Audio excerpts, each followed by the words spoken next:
Hello friends, welcome to அழகு சமையல் அனுபவ சமையல்.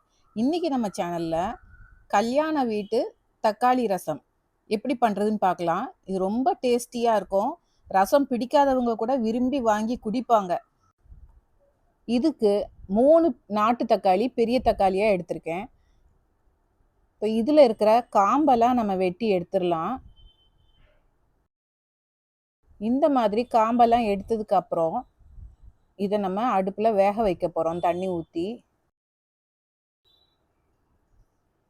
இந்த மாதிரி நல்லா ஒரு 10 நிமிஷம் நல்லா கொதித்து வேகட்டும். அதுக்கப்புறம் இதை நம்ம ஆஃப் பண்ணி தக்காளியெல்லாம் வெளியில் எடுத்து நல்லா ஆற விடணும். பாருங்கள், தக்காளி எல்லாம் நல்லா வெந்துருச்சு, தொலியெல்லாம் லேசாகிடுச்சு. இப்போ நம்ம இதை எடுத்து தக்காளியை நல்லா ஆற விட்டுடலாம். தண்ணியோடு இருந்தால் ஆறதுக்கு லேட் ஆகும். அதுக்காக தான் தக்காளியை மட்டும் தனியாக எடுத்து நம்ம ஆற வைக்கிறோம். திருப்பி அந்த தண்ணியை ரசத்துக்கு கூட நம்ம யூஸ் பண்ணி. இப்போ இந்த தக்காளி நல்லா ஆறட்டும். இப்போ ரசத்துக்கு வேண்டியதெல்லாம் நம்ம மிக்சியில் அரைச்சிடலாம். ஒரு 4லேருந்து 5 பல்லு பூண்டு எடுத்துக்கலாம். 2 டீஸ்பூன் மிளகு, 1 டீஸ்பூன் சீரகம். இதை நல்லா ஒரு கொரகொரப்போட நம்ம அரைச்சிட்டு எடுத்துகிட்டு வந்துடலாம். பாருங்கள், இந்த மாதிரி ஒரு கொரகொரப்பு தன்மையோடு அரைச்சா போதும். இப்போ ஆறின தக்காளியும் நம்ம மிக்சியில் நல்லா அரைச்சிடலாம். இது நல்லா குழஞ்சி வேக வச்சதுனால சும்மா ஒரு சுற்றுனாலே போதும், நல்லா கூழாயிடும். பாருங்கள், எவ்வளோ பேஸ்ட்டாக நல்லா அரைச்சாச்சு. இப்போ இது இருக்கட்டும். இப்போ அடுப்பில் ஒரு கடாய் வச்சு 2 டீஸ்பூன் அளவுக்கு நல்லெண்ணெய் விட்டு அதில் கடுகு பொரிய விடலாம். ஒரு அரை டீஸ்பூன் கடுகு பொரிஞ்சதும் காஞ்ச மிளகாய், கருவேப்பிலை. காஞ்ச மிளகாய் உங்கள் காரத்துக்கு ஏற்ற மாதிரி கூடையோ குறைச்சோ சேர்த்துக்கோங்க.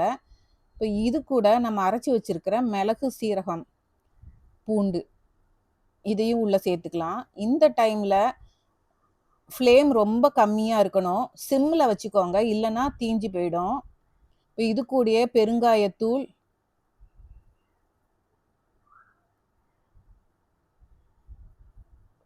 கால் டீஸ்பூன் மஞ்சள் தூள்.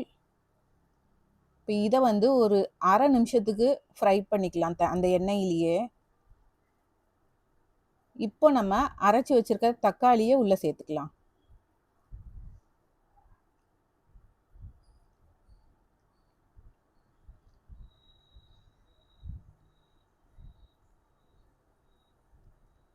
வேக வச்ச அந்த தக்காளி தண்ணி, தேவைக்கு உப்பு சேர்த்துக்கலாம். நான் 1 டீஸ்பூன் அளவுக்கு கல் உப்பு சேர்த்துருக்கேன்.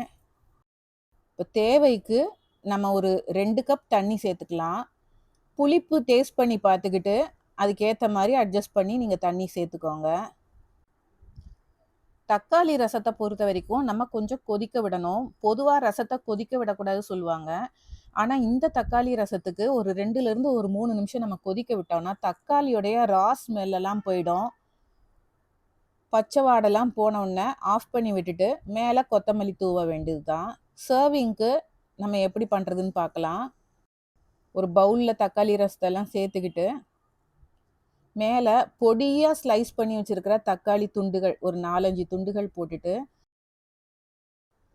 கொத்தமல்லியும் மேலே லேசாக தூவி விட்டுருங்க. அவ்வளவுதான், கல்யாண வீட்டு தக்காளி ரசம் சூப்பராக ரெடி ஆயிடுச்சு. ரொம்ப டேஸ்டியாக இருக்கும். இந்த ரெசிப்பியை நீங்களும் ட்ரை பண்ணி பாருங்கள். வேறு ஒரு நல்ல ரெசிபியோட உங்களை அடுத்த வீடியோவில் சந்திக்கிறேன். எங்கள் சேனலை லைக் பண்ணுங்கள், ஷேர் பண்ணுங்கள், சப்ஸ்கிரைப் பண்ணுங்கள். தேங்க்யூ.